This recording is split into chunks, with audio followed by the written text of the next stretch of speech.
नमस्कार। आज हम एक बहुत ही दिलचस्प सफर पर निकलने वाले हैं। नर जनन तंत्र के अंदर इसको ऐसे समझिए कि ये एक शुक्राणु कोशिका की पूरी कहानी है, उसके बनने से लेकर उसके आखिरी मिशन तक। तो चलिए शुरू करते हैं। तो सबसे पहला सवाल मन में यही आता है कि आखिर ये सब शुरू कहाँ से होता है। मतलब ये जो लाखों करोड़ों शुक्राणु हैं ये बनते कहाँ हैं और क्यों। इसी सवाल के जवाब में आप समझिए इस पूरे सिस्टम का राज छिपा है। अच्छा, इससे पहले कि हम उस फैक्ट्री के अंदर जाएं ना, एक बात समझनी जरूरी है। इस पूरे सिस्टम के आप समझिए दो मेन काम हैं। पहला प्रोडक्शन, यानी अरबों की तादाद में शुक्राणु बनाना, और दूसरा डिलीवरी, मतलब ये पक्का करना कि वो अपनी मंजिल तक सही सलामत पहुंच जाए। तो सारा खेल प्रोडक्शन और लॉजिस्टिक्स का है। तो हमारे आज के स्टोर के 3 मेन स्टॉप्स होंगे।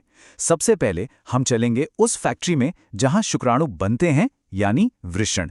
फिर हम उस पूरे ट्रांसपोर्ट नेटवर्क को देखेंगे, वो सारे रास्ते, वो हाईवे जिनसे ये गुजरते हैं। और आखिर में हम रुकेंगे उन फ्यूल स्टेशंस पर जो इन्हें इनके आखिरी सफर के लिए एनर्जी देते हैं। तैयार हैं? चलिए देखते हैं। तो ये है हमारा पहला स्टॉप, फैक्ट्री। जी हाँ, वृषण, जिन्हें नर जनन तंत्र का पावर हाउस भी कह सकते हैं। यही वो जगह है जहां शुक्राणु बनाने का सारा कह सकते हैं जादू होता है। अब देखिए, इस फैक्ट्री की सबसे अनोखी बात क्या है? इसकी लोकेशन। ये शरीर के अंदर नहीं बल्कि बाहर एक थैली में होती है जिसे वृषण कोश कहते हैं। और ये कोई डिजाइन की गलती नहीं है, बल्कि ये तो एक बहुत ही स्मार्ट इंजीनियरिंग है। और इसकी वजह तापमान से जुड़ी है। और वो वजह है ये नंबर 2 से 2.5 डिग्री सेल्सियस। जी हाँ, शुक्राणु बनाने का जो प्रोसेस है ना, वो बहुत नाजुक होता है। इसके लिए वृषण को शरीर के नॉर्मल टेम्परेचर से इतना ठंडा रहना ही पड़ता है। ये जरा सा फर्क ही सब कुछ तय करता है। तो ये जो वृषण कोश है, ये एक तरह से स्मार्ट क्लाइमेट कंट्रोल वाले घर की तरह काम करता है, जो एकदम सही टेम्परेचर मेंटेन रखता है। चलिए, अब जरा इस फैक्ट्री के अंदर झांककर देखते हैं। ये कोई एक बड़ा सा हॉल नहीं है। असल में ये करीब 250 छोटे छोटे कमरों, या कह लीजिए कंपार्टमेंट्स में बटा हुआ है, जिन्हें वृषण पालिका कहते हैं।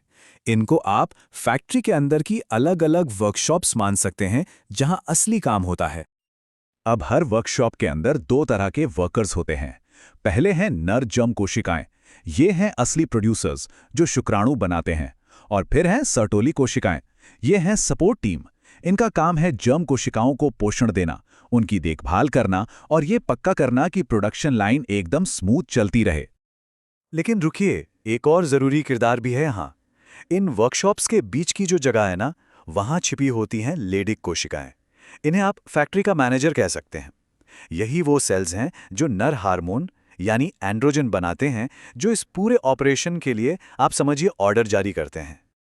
ठीक है, तो अब शुक्राणु प्रोडक्शन लाइन से बनकर तैयार हो गए। अब आगे क्या? जाहिर है वो फैक्ट्री में ही तो नहीं रह सकते, उन्हें बाहर निकलना है। और यहीं से शुरू होता है हमारे टूर का दूसरा हिस्सा, द ट्रांसपोर्ट नेटवर्क। इसको एक बहुत ही कॉम्प्लेक्स माइक्रोस्कोपिक हाईवे सिस्टम की तरह समझिए। सबसे पहले शुक्राणु वृषण जालिका में इकट्ठा होते हैं, जो एक तरह का कलेक्शन सेंटर है। वहां से वो शुक्रवाहिका की पतली गलियों से निकलते हैं। इसके बाद वो पहुंचते हैं अधिवृषण में, जो एक लंबी घुमावदार सड़क जैसी है, जहां वो थोड़ी देर के लिए रुकते हैं।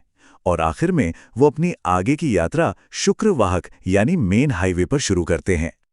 अब जरा उस घुमावदार सड़क यानी अधिवृषण पर थोड़ा ध्यान देते हैं। ये सिर्फ एक रास्ता नहीं है, ये एक तरह का बूट कैंप है शुक्राणुओं के लिए। यहीं पर वो मैच्योर होते हैं, तैरना सीखते हैं और अपने सफर के अगले हिस्से के लिए तैयार होते हैं। तो ये एक बहुत ही जरूरी ट्रेनिंग और स्टोरेज एरिया है। तो फैक्ट्री देख ली, हाईवे सिस्टम भी देख लिया। अब शुक्राणुओं को अपनी फाइनल रेस के लिए तैयार होना है। इसके लिए उन्हें चाहिए फ्यूल और एक गाड़ी जिसमें बैठकर वो जाएं। और यहीं पर एंट्री होती है हमारे फ्यूल स्टेशंस की, यानी सहायक ग्रंथियों की। यहां पर 3 मेन फ्यूल स्टेशन है। सबसे पहले है शुक्राशय, जो एक हाई एनर्जी ड्रिंक मिलाता है जिसमें फ्रुक्टोज यानी शुगर होती है। फिर आती है पुरस्थ ग्रंथि, जो कुछ खास एंजाइम्स का एक शॉट मिलाती है। और आखिर में बल्बो यूरेथ्रल ग्रंथियां, जो रास्ते को स्मूथ बनाने के लिए एक लुब्रिकेंट रिलीज करती हैं। ये सब मिलकर बनता है वीर्य प्लाज्मा, शुक्राणुओं के लिए फाइनल गाड़ी। चलिए, एक बार जल्दी से उन मेन प्लेयर्स को याद कर लेते हैं जिनकी वजह से ये पूरा कमाल का सिस्टम काम करता है। तो ये 3 जरूरी सेल्स याद रखने हैं। नर जर्म कोशिकाएं यानी प्रोड्यूसर्स, सर्टोली कोशिकाएं यानी सपोर्टर्स और लेडिक कोशिकाएं यानी हार्मोन मैनेजर्स।